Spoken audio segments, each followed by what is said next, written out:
दोस्तों स्वागत है आप सभी का हमारे इस YouTube चैनल स्टडी सेक्शन में। दोस्तों इस वीडियो में देखेंगे क्लास 10th का साइंस का फाइनल एग्ज़ाम का रिवीजन वीडियो देखेंगे, जो कि मैट्रिक बोर्ड परीक्षा 2021 के लिए काफ़ी इम्पोर्टेंट प्रश्न है।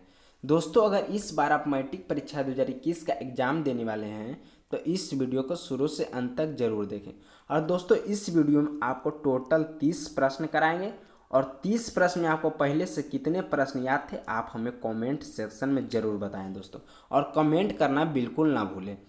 तो चलिए दोस्तों आज का पहला प्रश्न वीडियो को स्टार्ट करते हैं। जल्दी से वीडियो को लाइक कर दीजिए, अगर चैनल पर पहली बार जुड़े हैं तो चैनल को सब्सक्राइब कर लीजिए। देखिए दोस्तों आज का जो पहला प्रश्न बहुत ही आसान प्रश्न है। कहता है प्राकृतिक चयन का सिद्धांत किसने दिया है।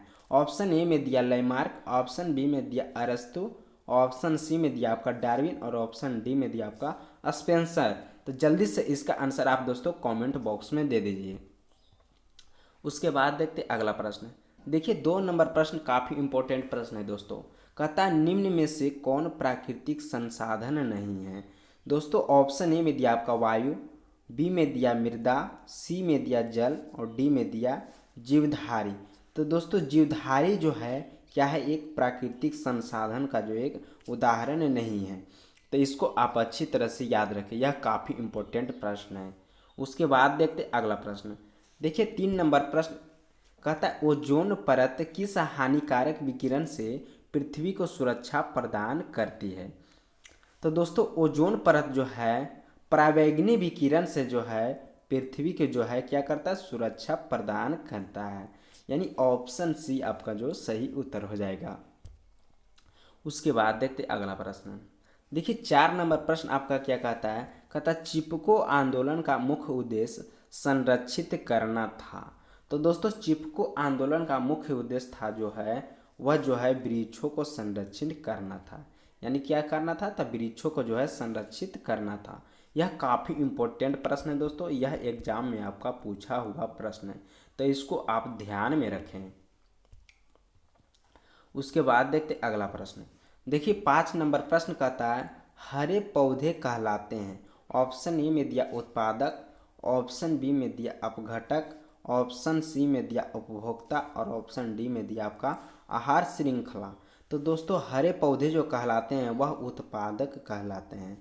यानी ऑप्शन ए आपका जो बिल्कुल सही उत्तर हो जाएगा। उसके बाद देखिए अगला प्रश्न। देखिए 6 नंबर प्रश्न का था दोस्तों किसी जीव की जीनी संरचना कहलाता है। यानी किसी भी जीव की जो है जीनी संरचना जो है क्या कहलाता है।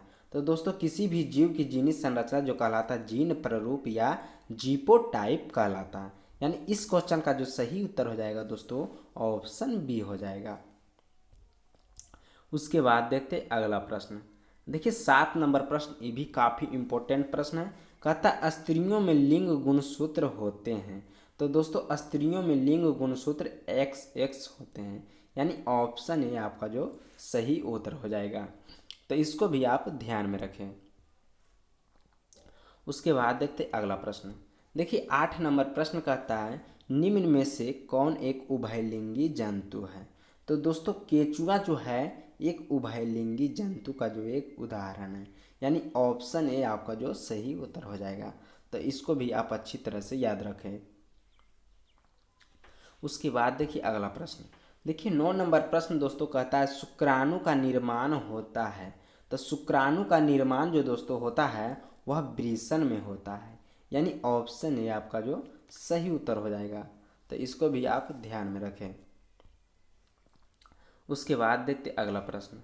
देखिए 10 नंबर प्रश्न कहता है मधुमक्खी का डंक एक अम्ल छोड़ता है जिसके कारण दर्द और जलन का अनुभव होता है, यह अम्ल है। यानी कह रहा है दोस्तों मधुमक्खी जब काटता है तो उसके डंक से जो है एक अम्ल निकलता है, उससे क्या होता है जलन अनुभव होता है। तो उस डंक में जो है कौन सा अम्ल जो है पाया जाता है, तो उस डंक में जो है दोस्तों मेथोनोइक अम्ल पाया जाता है, जिसके कारण क्या है दर्द महसूस और जलन जो होता है। तो यानी ऑप्शन ए आपका जो सही उत्तर हो जाएगा। उसके बाद देखते अगला प्रश्न। देखिए 11 नंबर प्रश्न, ये भी काफ़ी इंपॉर्टेंट प्रश्न है दोस्तों, यह भी आपका एग्जाम में पूछा हुआ प्रश्न है। कहता है दो तंत्रिका कोशिका के मध्य खाली स्थान को कहते हैं। ऑप्शन ए में दिया द्रुमिका, ऑप्शन बी में दिया है सिनेटिक दरार जिसे हम सिनेप्स कहते हैं, ऑप्शन बी में दिया है साइटोकाइनिन और ऑप्शन डी में दिया आपका इनमें से सभी। तो आपका जो सही उत्तर हो जाएगा दोस्तों ऑप्शन बी हो जाएगा, सिनेटिक दरार या सिनेप्स। उसके बाद देखते अगला प्रश्न। देखिए 12 नंबर प्रश्न, ये भी काफ़ी इंपॉर्टेंट प्रश्न है। कहता मस्तिष्क का कौन सा भाग शरीर की स्थिति या संतुलन का अनुरक्षण करता है। यानी दोस्तों कह रहा है कि मस्तिष्क का कौन सा भाग जो है शरीर की स्थिति या संतुलन जो है बनाए रखने में काम करता है। तो दोस्तों अनुमस्तिष्क का काम जो है क्या करना है, शरीर को जो है संतुलन बनाए रखना है। उसके बाद देखते अगला प्रश्न। देखिए 13 नंबर प्रश्न कहता है निम्नलिखित में से कौन सा पादप हार्मोन है। ऑप्शन ए में दिया इंसुलिन, ऑप्शन बी में दिया थायरॉक्सिन, ऑप्शन सी में दिया एस्ट्रोजन और ऑप्शन डी में दिया आपका साइटोकाइनिन। तो दोस्तों जो पादप हार्मोन का जो एक उदाहरण है वह साइटोकाइनिन है, यानी ऑप्शन डी आपका जो सही उत्तर हो जाएगा। यह काफ़ी इंपॉर्टेंट प्रश्न है दोस्तों, तो इसको भी आप अच्छी तरह से ध्यान में रखें।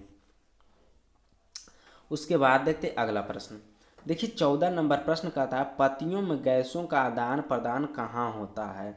तो दोस्तों गैसों का जो आदान प्रदान होता है वह जो है रंध्र के द्वारा होता है, यानी ऑप्शन बी आपका जो सही उत्तर हो जाएगा। उसके बाद देखिए अगला प्रश्न।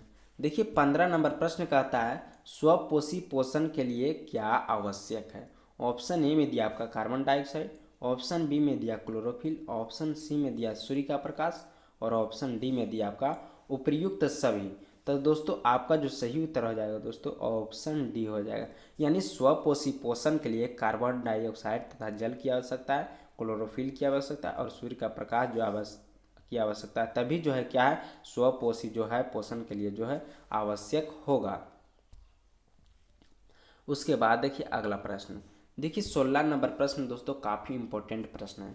कहता है तंत्रिका तंतु की उत्पत्ति किस प्राथमिक ऊतक द्वारा होता है। तो तंत्रिका तंत्र की जो उत्पत्ति होती है वह प्राथमिक ऊतक जो है दोस्तों वह जो इंडोडर्म है, यानी ऑप्शन सी आपका जो सही उत्तर हो जाएगा। तो इसको भी आप अच्छी तरह से याद रखें। उसके बाद देखिए अगला प्रश्न। देखिए 17 नंबर प्रश्न कहता है इनमें से किसकी उपस्थिति के कारण रक्त लाल दिखाई देता है। दोस्तों बहुत ही आसान क्वेश्चन है। रक्त जो लाल दिखाई देता है वह हीमोग्लोबिन के कारण जो है दिखाई देता है, यानी इस क्वेश्चन का जो सही उत्तर हो जाएगा दोस्तों ऑप्शन सी हो जाएगा। उसके बाद देखते अगला प्रश्न। देखिए 18 नंबर प्रश्न कहता है अमीबा अपना भोजन किसके द्वारा पकड़ता है। तो दोस्तों अमीबा जो अपना भोजन पकड़ता है वह कुटपाद के द्वारा जो है पकड़ता है। तो ऑप्शन बी आपका जो सही उत्तर हो जाएगा। तो इसको भी आप अच्छी तरह से याद रखें। उसके बाद देखिए अगला प्रश्न। देखिए 19 नंबर प्रश्न कहता है कवक में पोषण की कौन सी विधि है। तो दोस्तों कवक में जो पोषण की विधि होती है वह जो मृत जीवी होती है, यानी ऑप्शन बी आपका जो बिल्कुल सही उत्तर हो जाएगा। उसके बाद देखते अगला प्रश्न। देखिए 20 नंबर प्रश्न कहता है मनुष्य में प्रमुख उत्सर्जी अंग है, यानी मनुष्य में जो है उत्सर्जी जो अंग जो है कौन है। तो दोस्तों वृक्क जो है क्या है एक उत्सर्जी अंग है, उदाहरण है। तो ऑप्शन सी आपका जो सही उत्तर हो जाएगा। उसके बाद देखते अगला प्रश्न। देखिए 21 नंबर प्रश्न कहता है मनुष्य में वृक्क तंत्र का भाग है जो संबंधित है, यानी वृक्क का जो सह कार्य है वह किससे संबंधित है। तो दोस्तों वृक्क का काम क्या है उत्सर्जन करना होता है, यानी ऑप्शन सी आपका जो बिल्कुल सही उत्तर हो जाएगा। तो इसको भी आप अच्छी तरह से याद रखें, यह दोस्तों काफ़ी इम्पोर्टेंट प्रश्न है। उसके बाद देखते अगला प्रश्न। देखिए 22 नंबर प्रश्न कहता है मानव में डायलाइसिस थैली है। ऑप्शन ए में दिया नेफ्रॉन, ऑप्शन बी में दिया न्यूरॉन, ऑप्शन सी में दिया माइटोकॉन्ड्रिया और ऑप्शन डी में दिया कोई नहीं।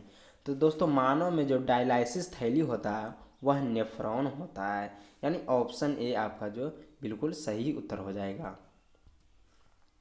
उसके बाद देखिए अगला प्रश्न। देखिए 23 नंबर प्रश्न कहता है भोजन का पचना किस प्रकार की अभिक्रिया है। तो दोस्तों भोजन का पचना जो है उपचयन अभिक्रिया का जो एक उदाहरण है, यानी ऑप्शन ए आपका जो बिल्कुल सही उत्तर हो जाएगा। तो इसको भी आप अच्छी तरह से याद रखें। उसके बाद देखते अगला प्रश्न। देखिए 24 नंबर प्रश्न कहता है पत्तियों का मुरझाना किस पादप हार्मोन के कारण संभव होता है। तो दोस्तों पत्तियों का मुरझाना जो होता है वह एबिसिसिक अम्ल के कारण होता है, यानी ऑप्शन सी आपका जो बिल्कुल सही उत्तर हो जाएगा। उसके बाद देखते अगला प्रश्न।